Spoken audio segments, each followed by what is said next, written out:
All right, so to get started on our Alexander Calder inspired paper sculptures today, we have cut out some pieces of paper. So this is construction paper, it's a little bit thinner, and we've got some of the cardstock that we have on hand. If you are a Hershey Elementary student, we did send some cardstock home, so this would be a great thing to use for that. I also happen to have some fun patterned papers, so we're going to try one of those too.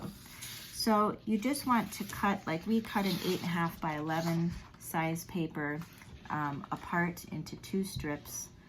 I didn't cut them in half, which you can do, but I wanted to try a little bit larger piece and a smaller, skinnier piece, and we will show you why.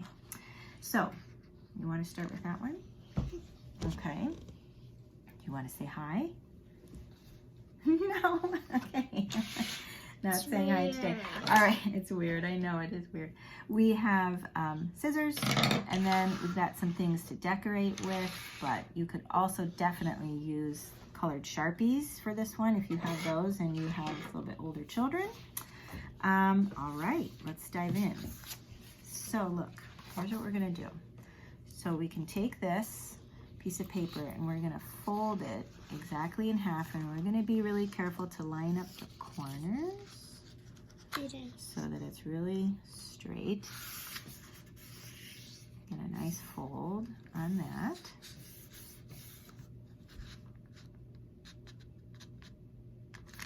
Nice. Okay, and then here is all we do. We are going to, so can you watch me first, and then we'll do it together. So for the first one, we're just going to try a really nice, simple one that the blog post that I'm following for this shows. So we're going to cut in and cut a curve, and then we're going to be careful not to cut all the way to the fold, but just before the fold. Okay, so we're going to cut to about there, and then we're going to do that same kind of path to the same spot there, and then we'll do one again.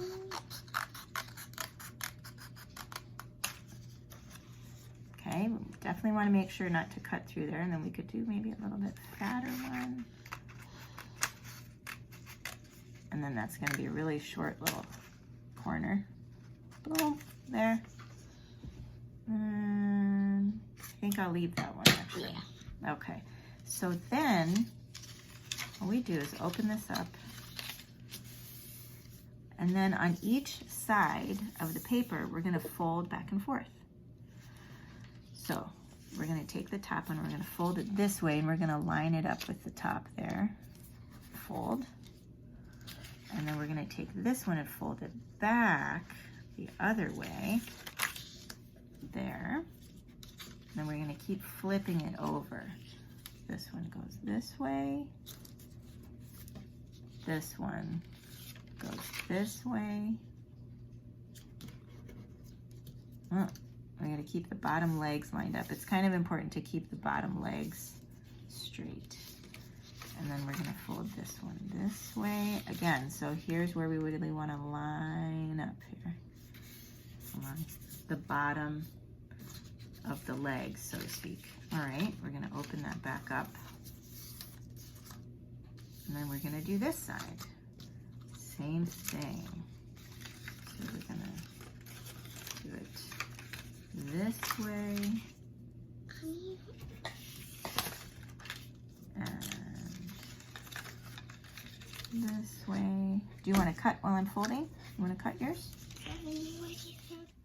Okay, so something we discovered is when you're cutting the legs for the shapes, this can be a little bit tricky. If you cut them all the way up to the top, and a lot of them are very tall, the legs are very tall, then it's really hard for it to stand up. even if it's cardstock. So we're going to try something that you might want to do for any younger children that are doing this. You could mark a little notch. This is the bottom where we would start cutting. This is the fold where we would end cutting. You could mark just a little notch along the bottom to give the idea, and then not at the fold, but just inside the fold where the cutting would stop, you'd put like a little dot. So for younger children, this might really help them figure out where to cut. That part seems a little bit tricky. Okay, I don't know if you can see those. So little dots near the fold, little notches along the bottom. Start at the notches, cut up to the little dots.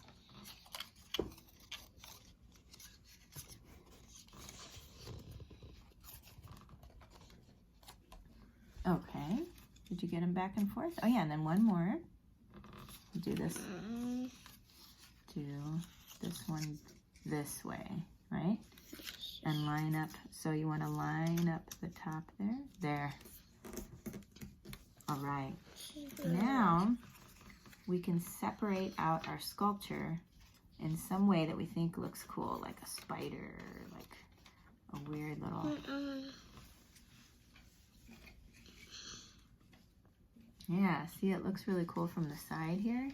Mine's a capture thing. Mine's like a centipede. Yeah, It it totally looks like that. and like a big leg and a small leg. Mm-hmm.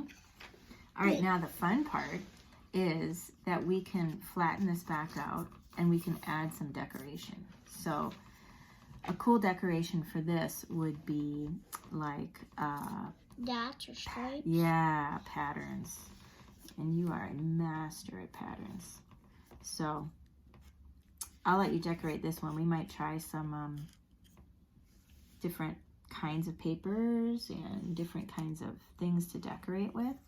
But let's see what we come up with here. All right.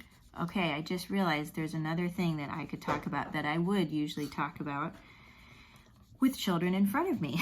This is the trick of doing these videos kind of in a vacuum without a lot of children around, is that it's not as easy to remember what I usually say.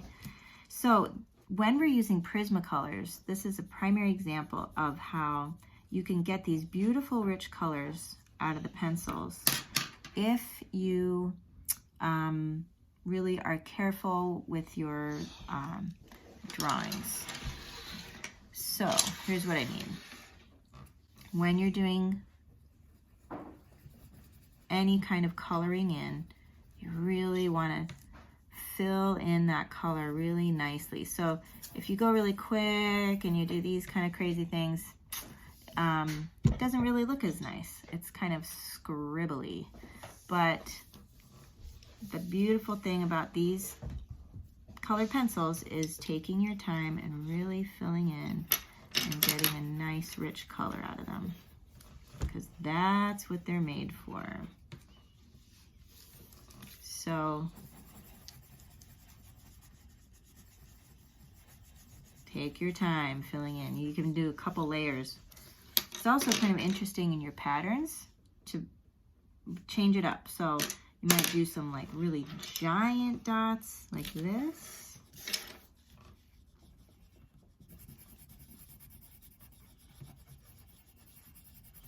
And some tiny dots. We could add in some little mini polka dots in here too. So those are a couple things to look for, okay? Especially Prismacolor coloring. Get that beautiful rich color going. All right, here's another little tip while you're deciding how to decorate. It can be really great for your design to kind of really look at the color palette that you're using. So I've got yellow paper that's a little bit paler because it's construction paper, and then I've got these big beautiful pops of red or like a fuchsia, dark pink color. Got green, so light yellow, and dark pink, Kelly green. And now I want to choose maybe just one other color in this case to go with this design. So I might choose a lighter shade of a color to kind of balance out the lighter shade of the yellow. That purple might look interesting, or this orange would look pretty cool. This deeper purple would look kind of neat. These colors, that's a little bit kind of blah. This one, could look interesting. Maybe if I did some other kind of stripey pattern along with the dots, I would use that. But I think I like one of these two colors, or maybe even both of these colors. So it's kind of good to kind of look at your whole design and look at the color palette and just choose a few colors. 1, 2, 3, 4, 5 is what I'm going to choose for this one. So just something to think about as you're designing. Hello, folks. Today I just made a cool pattern, and both sides, I decided to decorate both sides, not just one side, because we're going to see both sides of them. So I thought it might be a little nicer if I put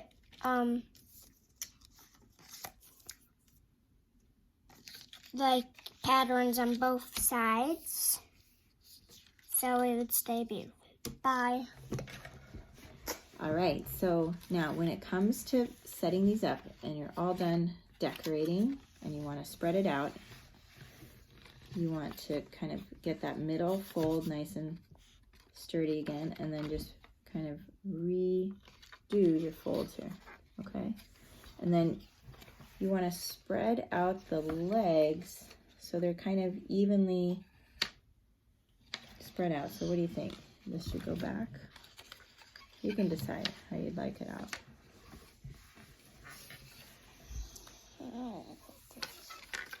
This is how Okay, awesome.